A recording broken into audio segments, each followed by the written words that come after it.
meetings. Okay. But there are harm reduction groups out there. Like I think Smart Recovery is a harm reduction group. And there are meetings out there that are, Okay. All right, cool. Well, I guess I'll say one thing. Some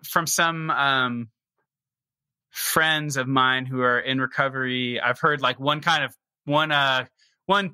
of the COVID era is folks are able to go to meetings that they're able to go to the meeting that they used to go to like 5 years ago before they moved, and reconnect with their old recovery community and have a little bit of a reunion. So I imagine that things being more accessible online could be good for some people.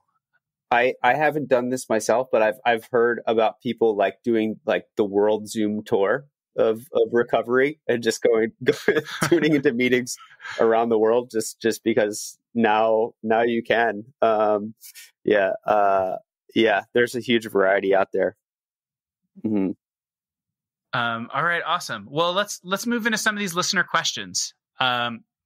So our first question is from a 39-year-old skateboarder in Bushwick. He writes, "Dear Shredder, with all that we are going through, I feel like everything I love to keep my sanity is being taken away from me. Skating being one of them. I'm afraid to go to skate spots because I don't want to be around a bunch of others. Not everyone is taking COVID as serious as they should be. You can watch yourself, but you can't dictate what others around you are doing. I'm just afraid of being around people now. I try to keep my mind occupied, but there's only so much I can do while being in the house. Sadly, it makes me want to drink more when I just pulled back from drinking a lot. What should I do to keep my mind level? Sincerely, trying to stay level."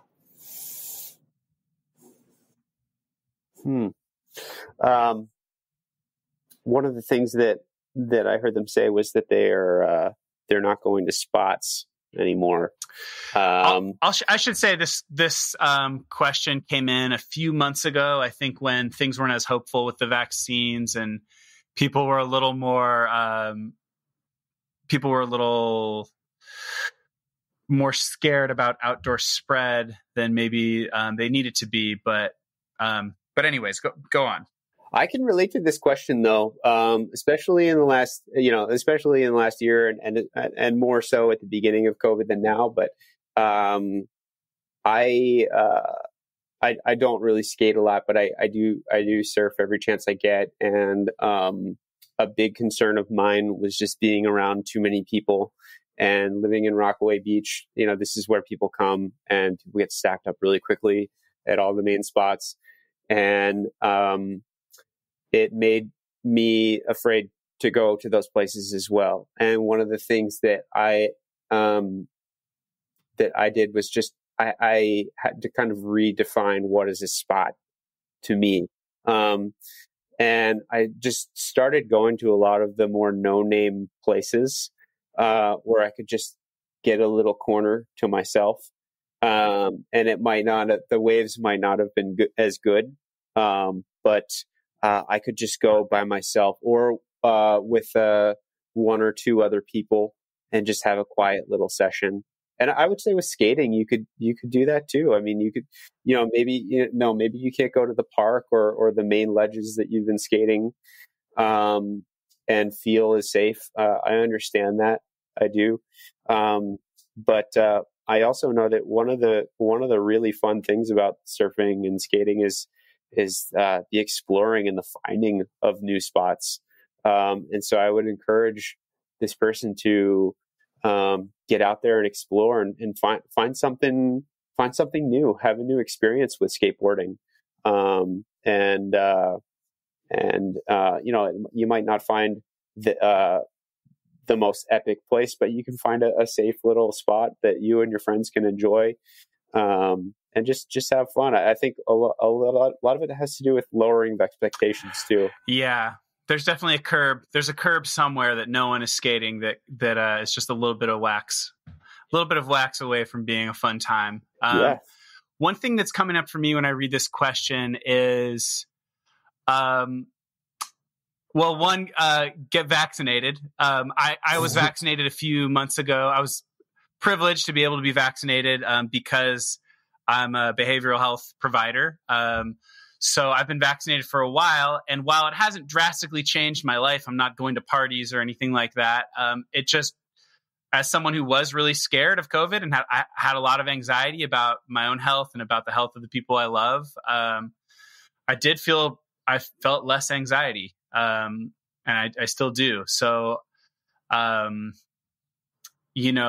there's a lot of good research out there that says that these vaccines are incredibly safe, incredibly effective. And I just highly recommend everyone. I know everyone in New York City who's an adult, and I think anyone over the age of 12 now can get vaccinated in New York City. I know the students I work with in the schools are getting vaccinated now. So there's millions and millions of people who've been vaccinated, and they're incredibly effective and incredibly safe. So get vaccinated. I get bummed out when I read like skateboarder and surfers Instagrams, and they're like, "Dude, you're gonna inject me with the virus to cure me of the virus." And I just want people to. I know there's a lot of media, and it's hard to parse through it's hard to parse through it all sometimes. But if you do a little bit of research, the bulk of the science is telling us one thing. It's pretty clear that the vaccines are safe and effective. So regardless what you see on TikTok or whatever. I would also just say, if you're surfing, if you're afraid of the vaccines, but you're surfing, especially, just remember all those times you went out after a rainstorm in the ocean and it was pumping and you weren't afraid of all the runoff. You're probably invincible from that anyways. So. Yeah. Yes. I got the vaccine. I felt a little achy and same for a day, and now I feel good. So, okay. One thought that comes up with this question though is like sort of what we were talking about for a moment before the podcast started about things being painful as an individual, and then you kind of compare your pain to other people's pain. I think with COVID, a lot of people are feeling, I mean, we all just experienced this horrible trauma. Like trauma is when things happen not as you expect them, in a scary way. And we all were just living our lives, and the world shut down, and hundreds of thousands of Americans died, and millions of people around the world died. And we lost the ability to be in connection with our family and with our friends and do the things that bring us, a sense of stability.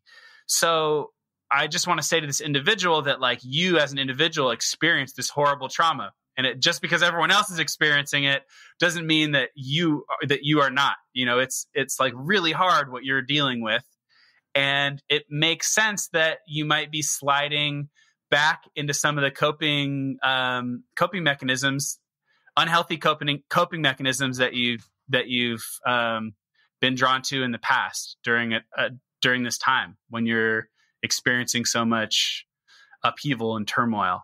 So I just want to sort of normalize it that it would make sense that if you've been trying to cut back on drinking, that this is a really hard time to do that you might be really triggered to use and drink during this time. Yeah, isolation and drinking too just go hand in hand.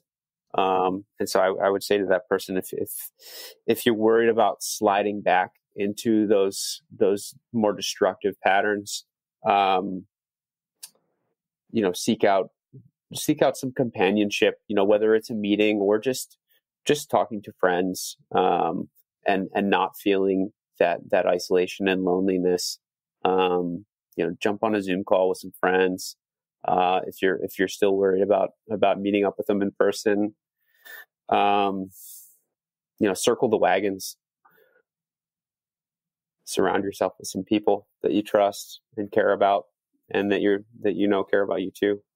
Yeah. I think that's really good advice. And something that we have to be a little more proactive about now, that if you're a skateboarder, and a surfer, like sometimes you just go to the spot and you see your people that way. And if that's not as available to you now, you might need to be more proactive about trying to seek out community, and connection. One other thought that I have about this question is like, just wanting to ask, I want to ask this person what benefit drinking is giving them, because they're doing it. What role is it playing? Like, they're doing it for some reason. I'm assuming that there's some negative consequences of their drinking. There's some things that are, if they've been trying to quit, I'm assuming it's having some negative impact on them. They're aware of how it's harmful to them. But I would ask, like, how is it? What role is it playing? How is it serving you? And if it's, it's helping you to avoid certain painful feelings, or it's helping you to feel more relaxed socially. Whatever it is that it's doing for you, I think identifying what it's doing for you is really important. And then asking yourself, well, how can you get that in a healthier way? So how can you relax? How can you experience the painful feelings that you might be hiding from? How can you also hide from those painful feelings sometimes if that's what you need? You need to just escape and zone out. I would ask those kinds of questions. What do you think, Jimmy? What do you think about that idea of kind of thinking about the role that that drinking or using other substances might be playing, the sort of what it's giving someone? Yeah, you made that was a great point. Like, what are the things that you might be hiding from, in using drugs or alcohol? Personally, it was a great tool for me, to hide from looking at things. And it's not like I necessarily even knew what I was hiding from. It was just this sort of like nameless, faceless anxiety, and feeling of otherness, from other people. I wasn't even able to identify the things I was hiding from until I stopped. Mm-hmm. There are other great tools that I use now as coping mechanisms. I found exercising to be a great one, in terms of just being able to clear the mind, get into my body, and there's something about those endorphins that help me think a little bit more clearly and see things a little bit more objectively, than I would say, just sitting at home, drinking too much coffee, feeling all the anxiety, not being able to cut through and look objectively at what's going on in my life and in my mind. Yeah. Yeah. All right. Great. Let's move on to our next question. From a surfer, 31-year-old surfer who currently lives in the Caribbean, she asks, "Dear Shredder, I come from a family with a lot of alcohol and addiction problems.